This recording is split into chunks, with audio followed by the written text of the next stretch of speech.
Seguimos en UPAO Noticias, siempre en vivo, por la señal digital HD 3.1 y por el fanpage Vive UPAO TV.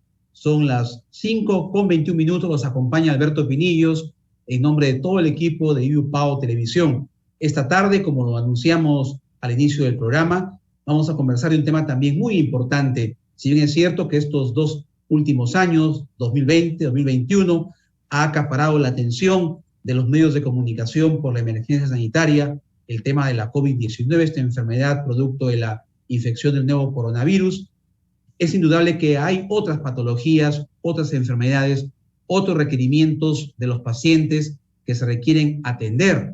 Vamos a dialogar esta tarde sobre la situación del VIH en Trujillo, cómo están los pacientes, cómo se han ido incrementando los casos de personas infectadas con VIH en estos tiempos de pandemia, con la licenciada en enfermería. Ella es la coordinadora de la estrategia de TBC y también de VIH de salud, la licenciada Jacqueline Vaca, que ya está con nosotros. Licenciada Jacqueline Vaca, bienvenida a UPAO Noticias. Muy buenas tardes. Muy buenas tardes a todos ustedes, señor Alberto Pinillos, a todos los televidentes de la ciudad de Trujillo y de la TV Noticias UPAO. Muy buenas tardes. Bienvenida. Es indudable que nos interesa mucho compartir la información con nuestro público televidente, internauta, licenciada Vaca, porque en estos tiempos de pandemia se ha estado también brindando otro tipo de atenciones en lo que respecta a pacientes con VIH. ¿Cuál es actualmente en Trujillo la situación del VIH, licenciada, para que el público conozca sobre esta enfermedad?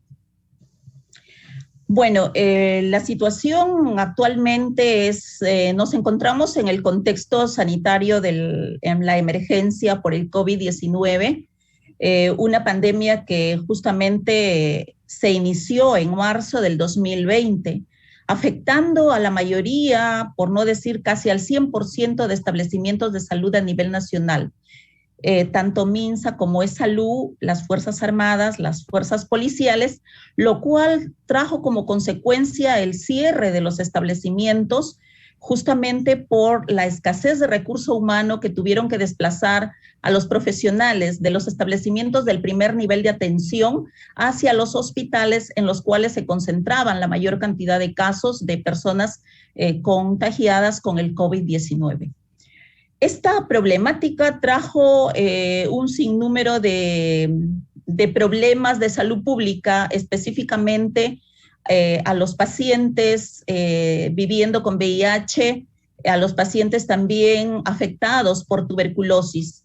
De acuerdo al gobierno y a las políticas nacionales del Ministerio de Salud, se dictaron varias directivas en la cual se indicaba de que estas dos estrategias tenían que seguir funcionando porque eran estrategias prioritarias de salud pública, pero pese a las directivas que se implementaron, ¿no?, por la escasez de recurso de personal, por el cierre de los establecimientos, la escasez de reactivos, por la misma situación de la pandemia, hubieron una disminución de la atención de los pacientes que estaban con diagnóstico de VIH, los cuales por la misma situación de la pandemia tuvieron que quedarse aislados en otras regiones por sus trabajos, ¿no?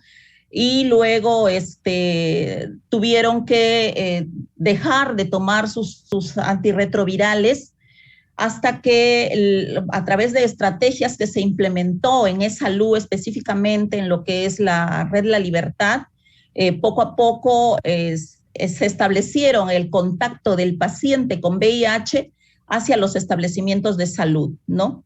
La pandemia nos ha traído muchos problemas de salud pública, específicamente en las personas viviendo con VIH. Se han incrementado los casos, generalmente hay pacientes que aún continúan temerosos de acudir a los establecimientos de salud para hacerse un diagnóstico, un despistaje de VIH. También pacientes continuadores, ¿no?, que no acuden a los establecimientos a recibir sus tratamientos antirretrovirales, justamente, ¿no?, por este mismo temor. y también porque la pandemia también trajo la pérdida de los trabajos, ¿no? en esta población vulnerable, y por ende la pérdida de su seguro de atención, ¿no? De salud en e-salud. Sí, lamentable el diagnóstico que tú nos comenta, licenciada Vaca. Ahora, ¿en cuánto se han incrementado los pacientes hasta antes de la pandemia, antes de marzo del 2020? ¿Cuántas personas existían en La Libertad con VIH? Y de esa fecha hasta ahora, 28 de febrero, ¿en cuánto se han incrementado los contagios, por favor? Mire, en ese tiempo, el 2020, finales del 2019, ha habido una población de personas viviendo con VIH, tanto entre el Hospital Víctor Lasarte y el Hospital de Alta Complejidad Virgen de la Puerta, aproximadamente de 650 pacientes, ¿no? A la actualidad hemos incrementado esta cantidad a cerca de 832 pacientes que se atienden entre estos dos hospitales, puesto que estos dos hospitales son los hospitales referenciales en los cuales el paciente viviendo con VIH recibe su tratamiento antirretroviral, ¿no? Entonces, a raíz de toda esta problemática, ¿no? Se implementaron estrategias a través de las teleconsultas que brindaban los médicos, en este caso los infectólogos, el personal de enfermería, a través de las teleorientaciones, telemonitoreo hacia los pacientes, a través de las llamadas telefónicas también para convocarlos a que vengan a recoger sus medicamentos.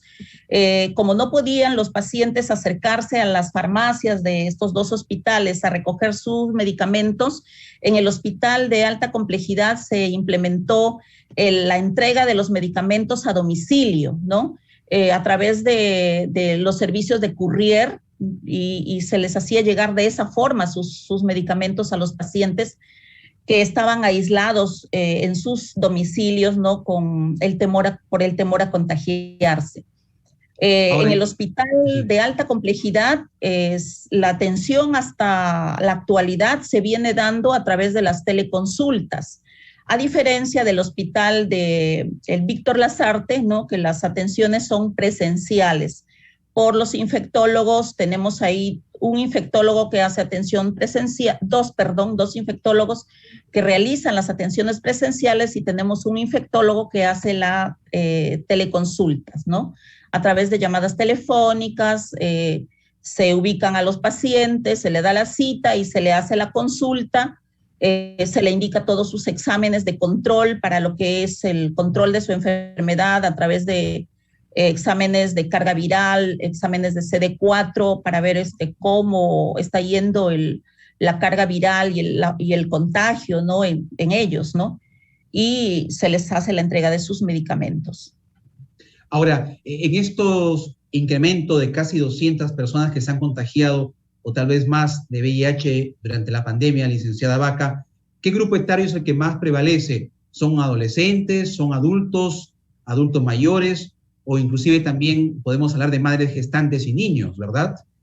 Claro, tenemos niños contagiados, ¿no? A través de las madres, ¿no? Por el embarazo, madres gestantes. Y también nuestro grupo etario más predominante son aquellos entre los 25 a 52 años, pero también tenemos mayores de 60, ¿no?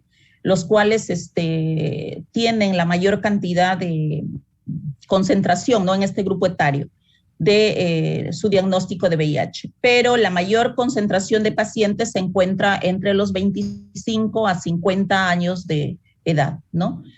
Tanto ahora, en hombres sí, es la mayor incidencia que en las mujeres. En público masculino. Ahora, imaginamos que también este grupo que usted se mencionó, muchos de ellos se han visto también afectados por la COVID. Se han infectado, además de tener VIH, han tenido COVID. Así es. El hecho de que ellos tienen la enfermedad del VIH conlleva a que su sistema inmunológico son pacientes vulnerables, esté disminuido, ¿no? Claro, y se convierten en población vulnerable, y por ende son prácticamente una población a la cual la COVID-19 va a afectar, ¿no? En su mayoría. Sí hemos tenido pacientes que se han contagiado con COVID-19, pero para esto también ellos han sido también vacunados en nuestros establecimientos. Se hizo un punto de vacunación más o menos en el año pasado, en el mes de junio, en la cual fue ese punto de vacunación exclusivamente para las personas viviendo con VIH. Este punto de vacunación fue en el hospital de alta complejidad, puesto que teníamos que realizar esta actividad con todas las medidas de bioseguridad, no para evitar el contagio de nuestros pacientes. Prácticamente el 100% de pacientes fueron vacunados. Fue un trabajo coordinado con el Ministerio de Salud. Se hicieron filtros, ¿no?, de los padrones, en los cuales, de acuerdo a los grupos etarios, ya prácticamente se había vacunado a una parte de ellos, y el grupo restante fueron vacunados en eSalud, ¿no?, en el Hospital de Alta Complejidad. Han recibido sus dosis completas, se vacunó hasta la segunda dosis y luego ya la tercera dosis, que ha sido el año pasado, casi a fines de año, se han colocado, ¿no?, hasta la actualidad. Bien, ahora también es importante destacar, licenciada Vaca, la labor preventiva desde la oficina que usted dirige como coordinadora de la estrategia. ¿Qué acciones preventivas se están desarrollando para la prevención del VIH? Bien, las acciones preventivas se dan a nivel de todos a todos los niveles de atención, desde el primer hasta el cuarto nivel de atención. Empezando por el primer nivel de atención, que le corresponde a los centros de salud, postas médicas, ¿no?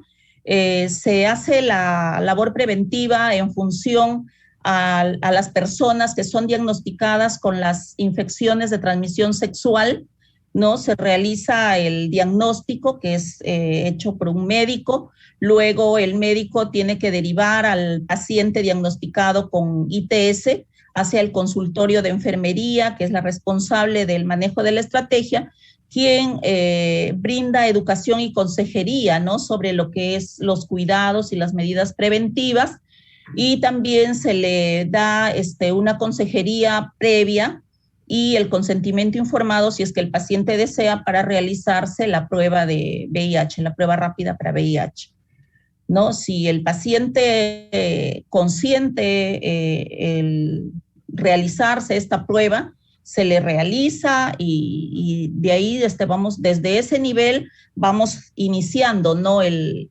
control, el tamizaje del grupo de riesgo, ¿no? También a nivel de lo que es los pacientes con VIH, se les hace también la captación de sus contactos, ¿no? Porque no solamente se le debe tratar al paciente como un ente individual, puesto que el paciente con VIH se relaciona con otras personas, ¿no? Y en esas relaciones no solamente son de relaciones de amistad, también son relaciones de pareja, ¿no? Y dependiendo de su opción sexual, ¿no?, que las personas viviendo con VIH tengan, ¿no? Y de acuerdo a eso se les hace la educación, la consejería, ¿no? Se les da las medidas de prevención, se les hace entrega, ¿no?, de lo que es los métodos de protección de barrera, que son los preservativos, ¿no? Y se les brinda educación sobre lo que es los cuidados de la salud, la alimentación saludable, evitar las bebidas alcohólicas, evitar el consumo del tabaco, realizar ejercicios, ¿no?, a campo abierto, y mantener, como ya estamos en esta pandemia de emergencia sanitaria, mantener el distanciamiento social, el uso de las mascarillas, el lavado de manos, ¿no? Y realizar pues todo lo que es concerniente, ¿no?, al cuidado de la salud, para que el paciente tenga calidad de vida y pueda tener muchos años más de vida, porque ahora ya el VIH no ocasiona tantas muertes como a un inicio, ¿no? Se dice que cuando el paciente se detecta a tiempo su enfermedad, y recibiendo el tratamiento antirretroviral en forma adecuada y continua, el paciente con VIH puede vivir años, ¿no? Y con calidad de vida. Perfecto. Finalmente, licenciada Vaca, es importante educar a la población. Muchas veces, por desinformación, creemos que VIH es sinónimo de SIDA. Explique, por favor, de manera muy didáctica, que no es lo mismo VIH igual a SIDA. Así es. El VIH es diferente de SIDA, ¿no? El VIH es la etapa inicial de esta enfermedad, es una etapa asintomática, ¿no? El VIH es el virus de la inmunodeficiencia humana adquirida que ingresa al organismo de la persona, ¿no? A través de los medios de contagio, como puede ser vía sexual, a través de transfusiones de sangre, ¿no? A través de las madres gestantes hacia sus recién nacidos, a través de la lactancia materna también de una madre con VIH hacia su niño. También cuando no se presentan síntomas, como son enfermedades inmunológicas, fiebres, diarreas, constantes resfríos, ¿no? Neumonías, y el paciente está aparentemente sin ninguna enfermedad, esa es la etapa del VIH. Y cuando ese paciente no se cuida, no toma sus medicamentos antirretrovirales y piensa que si no tiene síntomas no tiene por qué tomar, porque generalmente la población tenemos una mala percepción de lo que es la salud, ¿no es cierto? Y mientras no nos duele nada, aparentemente decimos estamos sanos, estamos bien, no tenemos por qué tomar medicamentos. Pero desde el momento en que una persona es diagnosticada con VIH, debe iniciar su tratamiento antirretroviral, porque todavía está en la fase inicial, en donde no hay síntomas. Y depende de un buen tratamiento y que ese tratamiento sea continuo para que la carga viral del virus de la inmunodeficiencia no se incrementa y no invada nuestras células de los glóbulos blancos. Si nosotros o si las personas con VIH dejan de tomar sus medicamentos, no hacen una vida saludable, no se cuidan en lo referente a sus conductas sexuales, no modifican, continúan, ¿no? con tener relaciones sexuales con múltiples parejas. Entonces, ese virus se va a ir incrementando en el organismo y van a empezar a tener síntomas, ¿no? Que van a ir deteriorando su sistema inmunológico. La carga viral del virus aumenta en su cuerpo y es allí ya donde pasa de ser una persona portadora de VIH a ser un paciente con SIDA, ¿no? Y es allí donde ya su calidad de vida de la persona viviendo con VIH ya se deteriora y pasa al estado de SIDA y consecuentemente a la muerte. Y en este contexto de pandemia es muy grave llegar a este estado, ¿no?